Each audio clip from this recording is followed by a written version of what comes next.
자, 이제 마지막으로 우리 분야에 또 기업이 굉장히 중요하죠. 그러니까 산업이 좀 우리가 미흡하다, 산업 발달이 좀 어렵다, 환경이 좀 안 좋다 이러는데 그 가운데서도 꿋꿋이 어려운 환경에서도 우리 분야의 기업을 굳건히 성장시켜 오신 주식회사 제이비컴 신희수 대표님 모시고 토론 주제를 또 발표 듣도록 하겠습니다. 네.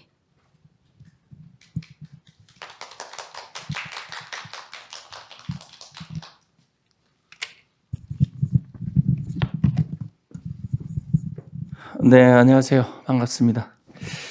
제가 여기 청주에서 있는데요. 서울을 올라오면서 제가 평소에 가지고 있는 감정이 태도가 돼서는 안 된다. 이걸 곱씹으면서 올라왔습니다. 제가 1999년에 창업을 해서 아마 정부 사업은 거의 안 해본 게 없이 해왔던 것 같고요.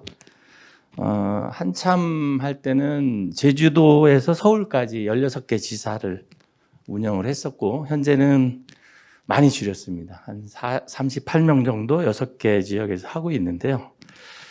끊임없이 제가 그 현장의 소리를 전달하는 것이 굉장히 중요한데, 직업상담 서비스 산업이라고 하는 것이 이제 아까 말씀드리다시피 산업이라고 명명하기가 좀 애매한 부분들이 있습니다. 지금까지 우리나라의 현실이 좀 그랬던 부분들이 있어서 결국은 뭐냐면 직업상담사의 역량이 어떤 지식기술 태도라고 하는 것이 필요하고, 그것을 당연히 상담사로서는 자기개발을 통해서 발전을 위해서 역량 향상에 노력을 해야 된다라고 하는 것은 교과서적인 측면에서 당연히 이해를 하고 있습니다. 근데 현실을 돌아봤을 때 과연 그러한 것들이 이루어질 수 있는 환경적 조건이 갖춰져 있느냐라고 하는 것이 저는 이제 우리나라 현재의 위치에서는 훨씬 더 중요하다라는 생각을 합니다. 그것이 갖춰져 있지 않고 사업을 영위하는 기관장이나 사업주에게 아니면 개인에게 역량 강화를 위한 노력이 저조하다라고 손가락질을 할 수 있는 상황은 아니라고 생각이 됩니다. 저는 일학습 병행제, NCS 기반으로 하는 일학습 병행제를 도입을 해서 현재 아마 유일하게, 처음이자 유일하게 우리 분야에서 이제 직원들을 통해서 하고는 있는데요. 굉장히 어려운 부분들이 되게 많죠. 근데 결국은 직원들의 역량을 키워서 전문가로 성장을 시키려고 노력을 그동안 쭉 해왔는데, 제가 부족해서 그런지 몰라도 2년, 3년 정도의 직업상담사로 입직을 해서 근무를 하다 보면 다 떠난다는 거예요. 근데 떠나는 것이 그냥 우리 분야에서 점프업을 하면 그나마 좀 덜 하겠는데, 완전히 직업을 바꿔서 떠난다는데 굉장히 슬프더라고요. 그러다 보니까 끊임없이 신입 직업상담사를 뽑아서 교육 훈련을 시켜서 써먹을만 하면 떠난다는 거에 이제 익숙해졌습니다. 그게 가슴 아픈 일이기도 한데요.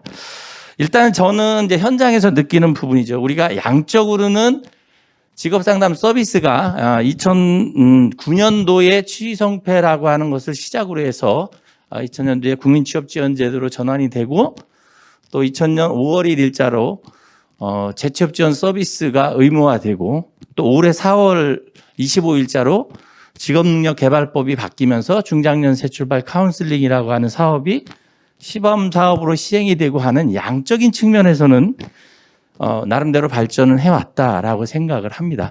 이제 그렇지만 그러한 양적인 발전을 커버해야 되는 최일선의 직업상담사의 역할 내지는 처우, 이런 부분들이 상당히 좀 못 미친다. 그래서 그러한 부분들이 돼야지만 기본적으로 직업상담사분들의 개인적인 내지는 조직의 역량이 좀 커지지 않을까, 이런 생각을 좀 해보고요.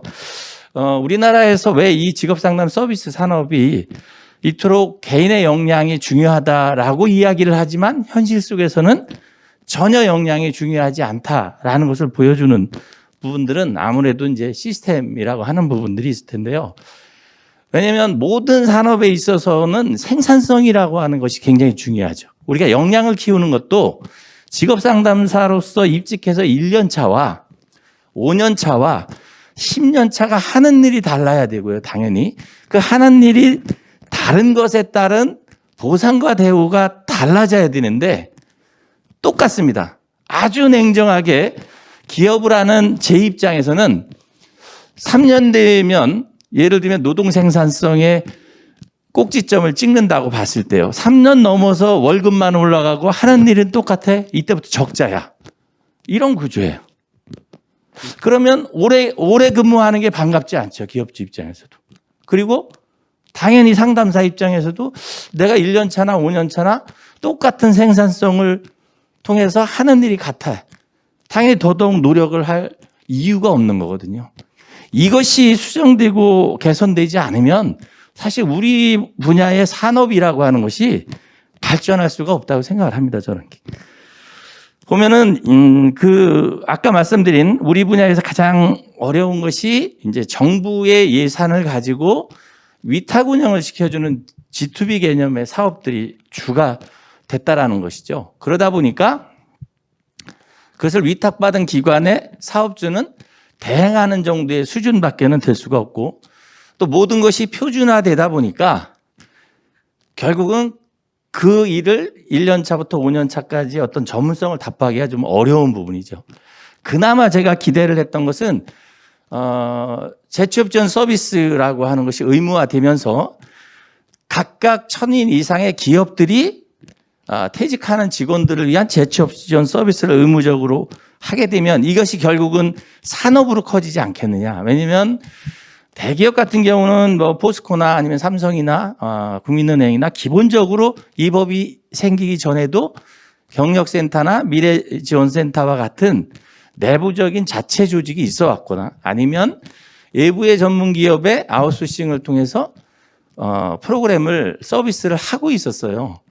단지 이제 정부의 의도는 이제 1000인이라고 하는 부분들로 이제 의무함으로써 어떤 퇴직하는 직원들에 대한 어떤 지원책 이런 부분들을 이제 어떤 의미는 기업의 정부 예산이 아닌 기업에 전가하는 개념이었었고요. 또 오히려 그것이 저는 산업으로서 확대될 것이다라고 생각을 했는데 결과는 아직은 두고 봐야 되겠지만 애매한 부분이 있어요. 과거에는 저도 이제 기업의 전직이나 이런 프로그램에 입찰이나 이런 걸 가보면 보통 500만 원, 1인당 500만 원에서 최하 300 정도의 예산을 가지고 보통 입찰을 냈었어요. 근데 재취업 지원 서비스라고 하는 표준 모델이 생기면서 18시간을 그냥 집단 교육을 하면 끝나요. 의무를 면해 주다 보니까 기업들 입장에서는 이틀이죠. 8, 2, 16, 16시간 곱하기 강사 10만 원 하면 160만 원에 기타 비용에서 20만 원, 200만 원 갖고도 최소한 면책할 수 있는 법적인 걸 만들어준 격이 됐어요. 그러다 보니까 아까 말씀드린 그 서비스라고 하는 것의 다양성과 전문성이 오히려 좀 떨어지는 경향이 있다. 지금 컨설팅 자체가 그런 것 같아요. 저도 올해 공공기관하고 아웃소싱 업체하고 그다음에 제조업체 3개의 기관을 컨설팅을 해봤는데 현장에서 느끼는 부분들이 되게 어렵다는 거예요. 그래서 이 부분도 또한 산업화가 됐는데 오히려 애초에 300에서 500만 원씩 개인별로 지정됐던 예산이 줄어드는 결과가 나온다면 결국은 이게 또 이제 산업이 아니라 또 상담이 아니라 결국 교육의 한 일환으로 변질되지 않을까라고 하는 고민이 있고요. 또 하나는 중장년 새출발 카운슬링이라고 하는 것이 이제 노동부가 실질적인 상담에 대한 이해를 전혀 못하고 있어요. 그러니까 정확한 명칭은 중장년 새출발 카운슬링이라고 해서 생애 전반에 걸친 주제를 가지고 1대1 상담을 2시간씩 5회차 하는 게 이제 기본 틀인데 실질적으로 보면은 그게 이제 1000인 기업 미만의 재직자를 중심으로 해서 이루어지는 부분들인데요. 실제로 보면은 물론 이제 참여자 모집도 어렵지만 현재까지 엄청난 시행착오를 겪으면서 지금 오고 있습니다. 올해 시행이 돼 4월 달부터. 근데 이것이 조금 아쉬운 건 충분히 필요성이 있고요. 상담을 중장년에 대해서 상담을 한다면 상담사의 역량이 상당해야 되고 상담사의 양성이 우선됐어야 되는데 이 부분이 몇 년 전부터 예측이 됐음에도 불구하고 그냥 맞바로 시행을 했다는 거예요. 그러다 보니까 일선에서 엄청난 그 시행착오들이 있고요. 현재도 계속 규정이 너무 처음에 발표했던 것과 너무 많은 형태로 바뀌고 있다. 또 하나는 어제 그저께 제가 확인을 못했는데 바뀐 게 이제 모집이 안 되니까 훈련 기관에 100개 기관을 풀었다는 거예요. 그래서 제가 확인을 못 해봤죠. 그러니까 이게 1대1 상담과 훈련이라고 하는 것의 차이를 노동부는 분명하게 인식을 못하고 있구나, 이런 개념이고요. 그런 상황에서 우리가 이 직업상담 서비스가 산업으로서를 크려면 전문 기업이 성장을 해야 된다고 생각을 합니다. 이제 그런 부분에서 이제 G2B라고 하는 시장에서 G2C나 B2C 개념으로 가야지만 가능하지 않을까. 그래야 상담사 스스로의 자신의 역량을 키우는 동기부여가 될 것 같다는 거죠. 그러니까 일부 저는 상담사의 기본적인 역량을 나타내는 내지는 전문성을 나타내는 상담사의 기본적 프로필이 공개돼서 내담자가 스스로 어느 지역의 누구를 선택할 수 있는 시스템으로 가야 된다고 생각을 해요. 이게 상담이라면. 근데 지금까지 이루어지는 모든 직업상담 서비스의 프로그램은 모집에 포커스가 맞춰져 있습니다. 그러다 보니까 내가 누구한테 상담을 받고 어디로 가고 잘하는 데가 어디가 중요한 것이 아니고 그냥 서비스 받기 편리한 내가 갈 수 있는 가장 근접 지역을 선호하게 되는 부분들이고요. 그러다 보니까 결국은 뭐냐면 상담사나 상담기관이 역량을 향상시키고자 하는 노력을 안 할 수밖에 없는 구조화가 돼 있다는 거예요. 그래서 결국은 이 직업상담 서비스 산업이 B2C나 B2B가 되려면 결국은 산업화가 돼야 되고요. 그 산업화는 결국 기업이 어느 정도의 그 시장 논리에 맞춰서 운영이 돼야지만 가능하다, 이렇게 보는 부분들인데, 또 하나 우리가 좀 안타까운 건 물론 여기 오신 선생님들 중에서도 비영리 단체에 많이 계실 거라고 생각을 합니다. 정부에서 주는 이 G2B 산업이라 하더라도 거의 반 이상은 뭐냐면 학교, 비영리 단체 있죠. 경총이니 또 이누비즈 협회니 이런 데가 전문 단체는 아니죠. 그들의 원래의 설립 목적은 따로 있습니다. 그런데도 불구하고 여기에 집중적으로 몰아주다 보니까 결국 그 협회들의 주된 일이 일자일이에요. 이거의 원인은 뭐냐? 모집이라는 정량적인 것을 생각을 하기 때문에 그런 거고요. 상담의 질이나 상담의 프로세스에 대한 이해는 전혀 하지 않고 있기 때문이다 라는 말씀 드리고요.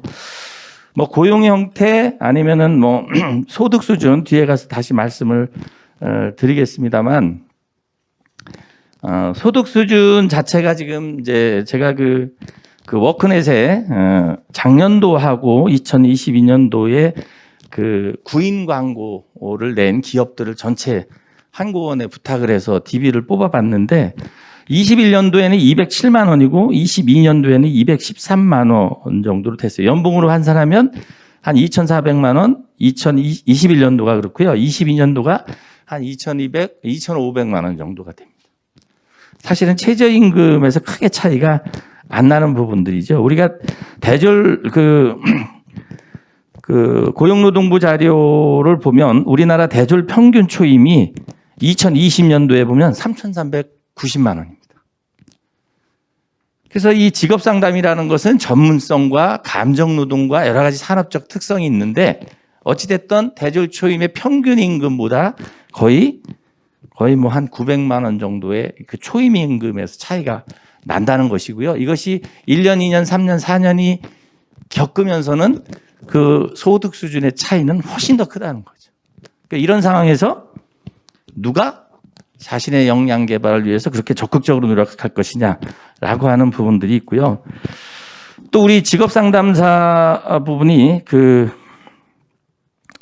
고용동향 브리프에 보면은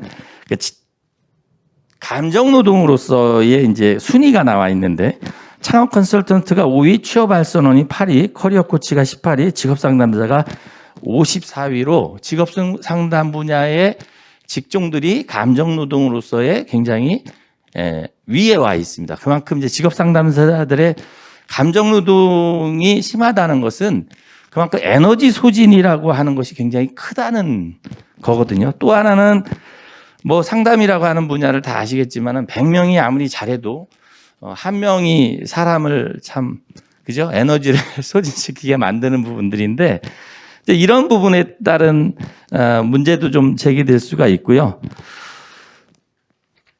또 그다음에 이제 역량에 대한 부분들 뭐 그다음에 이제 직업 상담 서비스에 대한 우리 그 상담 인적 자원 위원회 관할에 있는 청소년 상담, 심리 상담, 직업 상담 이 부분을 비교한 거를 봤을 때 이 세 가지 직무 간의 발전 가능성이라고 하는 그 자료에 보면 실질적으로 가장 낮게 나와 있습니다. 청소년 상담, 심리 상담보다도 낮게 나와 있는데 실질적으로 저도 현장에서 직원들하고 일을 할 때 직원들에 대한 비전 제시라고 하는 것이 굉장히 큰데요.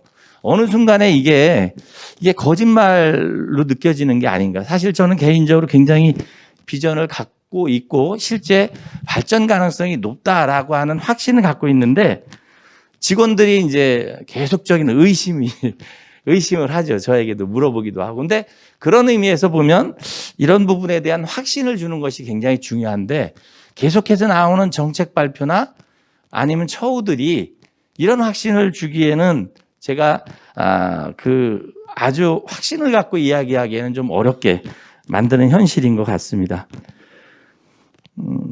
제가 이제 나름대로 그 역량 강화를 위한 재원 부분을 정리를 해 봤는데요. 뭐 겹치는 부분들은 빼고 몇 가지 말씀을 마지막으로 드리면 저는 이제 직업 상담사가 학과가 없지 않습니까? 전국적으로. 그러니까 국가기술 자격이 1, 2가 있는데 학과가 없다 보니까 실제로 직업 상담사를 대변하거나 직업 상담 서비스 산업을 학문적 입장에서 전달을 하고 노동부에 태클을 걸 수 있는 그런 부분이 전혀 없다는 거예요. 그래서 대학에 학과가 생김으로 인해서 나름대로 그런 것들이 좀 가능하지 않을까 해서 학과 설립이라고 하는 것이 굉장히 좀 시급하다. 왜냐하면 우리가 세 가지 방식의 자격증을 취득하는 단기 자격증 취득만으로는 전문성을 인정받기는 좀 어렵지 않느냐.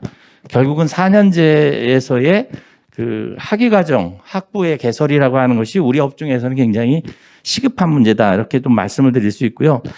늘 논의됐던 부분인데요. 직업상담사 1급과 2급의 차별성 부분은 지금도 김영숙 교수님도 노력을 하고 계시지만 현재까지는 아직까지는 큰 차이를 못 느끼다 보니까 이건 역시 뭐냐면 우리가 2급을 가진 2급이 한 6만 몇 명, 7만 명 정도 되고 이제 1급이 한 1,000명 간신히 넘었습니다. 올해 기준으로 해서 많은 부분들이 현장에서 물어보면 딸 이유가 없다.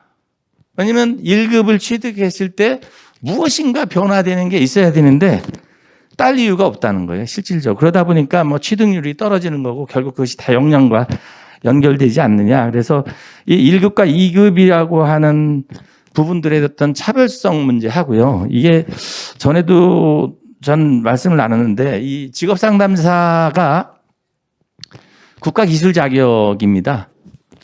우리가 많이 다른 분들이 국가 전문 자격으로 알고 있는 분들이 되게 많은데 우리가 국가 기술 자격인데 유사한 청소년 상담사, 뭐 사회복지사, 평생교육사 이런 것들은 이제 국가 전문 자격이고요.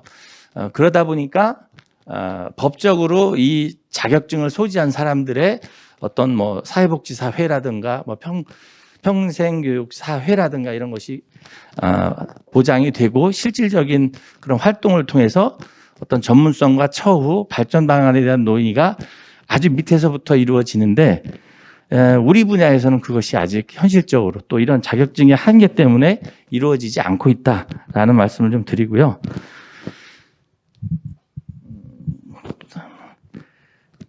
그 고용의 안정성이라고 하는 부분들이 저는 이제 이 기업을 하면서 안타까운 게 우리가 이제 통계치로 보면 뭐 그 정규직이다, 비정규직이다 이렇게 나오잖아요.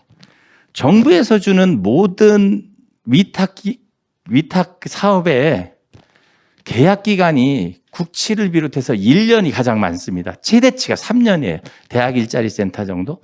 나머지는 전부 1년 단위로 업체를 바꾸면서 직원은 정규직으로 채용하라는 거예요. 아무 의미 없는 거예요. 노동부 우리는 생색을 낼 뿐이고 현실은 아무 의미가 없죠. 그러니까 이런 형태의 정규직이 무슨 의미가 있느냐, 통계치를 가지고.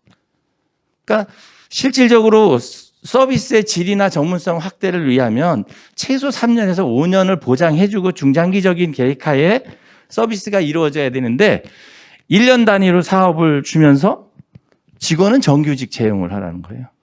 정말 손바닥으로 하늘을 가르는 그런 부분 중에 하나고요.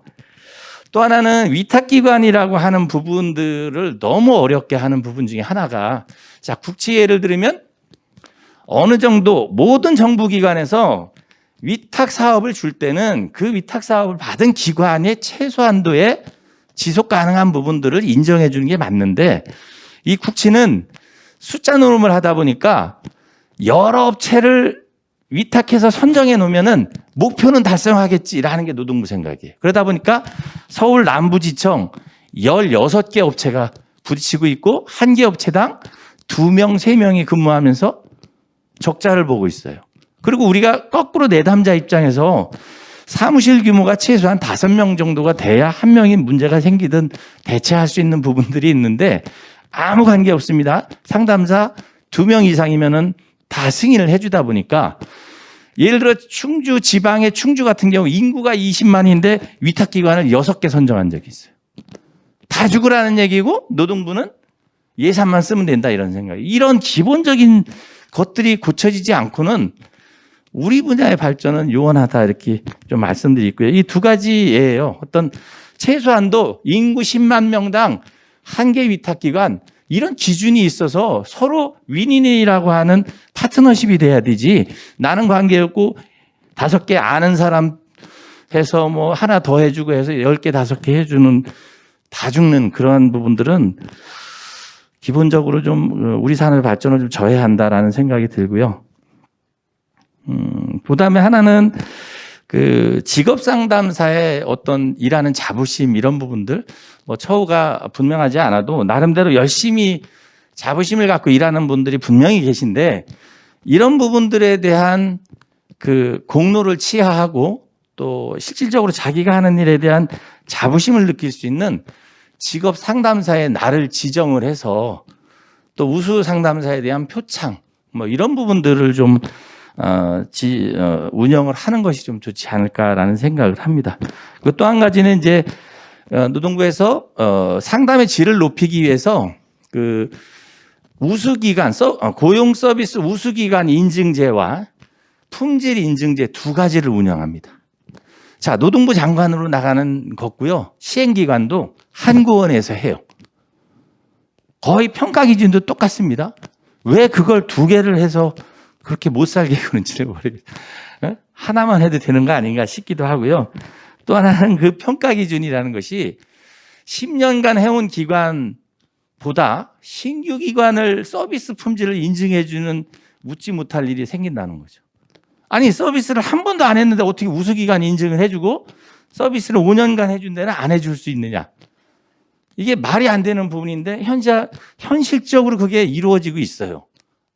노동부의 이 품질 인증에 관련해서는 이런 부분들도 형평성의 문제와 사기를 굉장히 떨어뜨리는 거죠. 왜냐하면 우리 분야라는 것은 전문 분야이기 때문에 입직이라고 하는 것이 어려운 게 맞습니다.